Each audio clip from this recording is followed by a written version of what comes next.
Hello বন্ধুরা, আমি আজকের একটা নতুন রেসিপি নিয়ে চলে আসলাম। মুখরোচক একটি নাস্তার রেসিপি, চটজলদি ডিম পরোটার রেসিপি। ভালো লাগলে লাইক কমেন্ট শেয়ার করে আমার পাশে তোমরা থেকো। যারা নতুন তোমরা বন্ধু আছো, আমার চ্যানেলটাকে তোমরা সাবস্ক্রাইব করে দিও, আমার পাশে থেকো। শেষ পর্যন্ত পুরো ভিডিওটা দেখার অনুরোধ রইল। চটজলদি ডিম পরোটা নাস্তা বানানোর জন্য দেখো আমি কি ব্যবহার করেছি। আমি প্রথমে নিয়েছি ময়দা, 3 বাটি ময়দা নিয়েছি। তার সাথে আমি সাদা তেল দিয়েছি ময়নের জন্য। তারপরে নুন দিয়েছি, প্রথমে একটু ময়ন দিয়ে দিতে হয়। তারপরে তেল 4-5 চামচ দিতে হবে। তারপরে একটু বেশ মাখবো জল দিয়ে, অল্প অল্প করে জল দিয়ে আমাকে মাখতে হবে, খুব যেন না নরম হয় আবার খুব যেন না শক্ত হয়। তারপরে মেখে কিছুক্ষণ আমি রেখে দেব। দেখো আমি কিন্তু একটু তেলটা দিয়ে বেশ আধা ঘন্টা আমি এটাকে ঢেকে রেখে দেব। তারপরে আমি আবার ফিরে আসবো।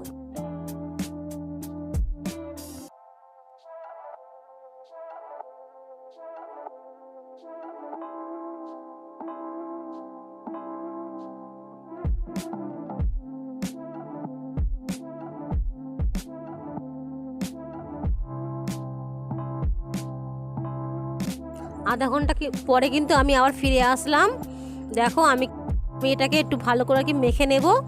তারপরে আমি এটা থেকে একটা একটা করে গোল গোল আমি কাটবো, লেচি কাটবো। দেখো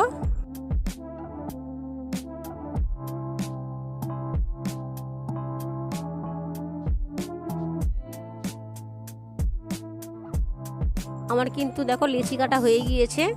এবারে আমি পেঁয়াজ আর কাঁচা লঙ্কা আমি কেটে রেখে দিয়েছিলাম। পেঁয়াজ নিয়েছি আমি 3টে, বেশ একটু বড় বড় দেখে পেঁয়াজ নিয়েছি। আর কাঁচা লঙ্কা তো আমি 6-7টা কি 7টা নিয়েছি এরকম।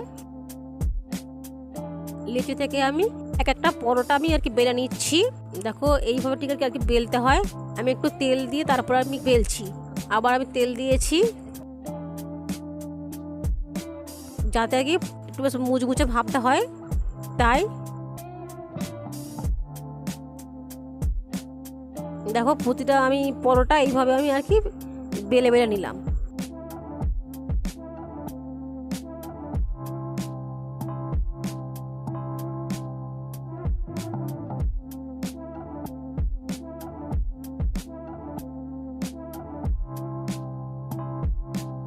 দেখো আমার কিন্তু একে একে সবকটা পরোটা বেলা হয়ে গিয়েছে।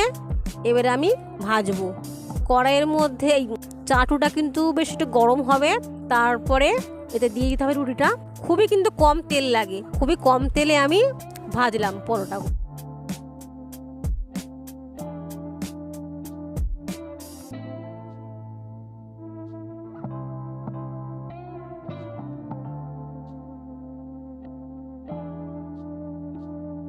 বাটির মধ্যে একটু কিছুটা পেঁয়াজ নিয়েছি, পেঁয়াজ কুঁচো, একটু লঙ্কা কুঁচো, নুন দিয়েছি আর একটু ডিমটা বেশ ফাটিয়ে দিয়েছি। দিয়ে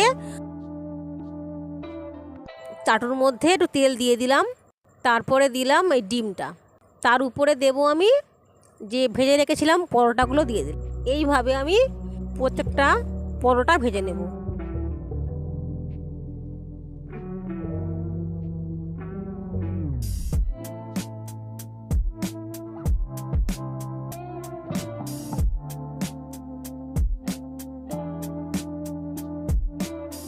দেখো পরোটাগুলো কিন্তু কি সুন্দর, দেখো লাল লাল করে কিন্তু আমি ভাজা করে নিয়েছি।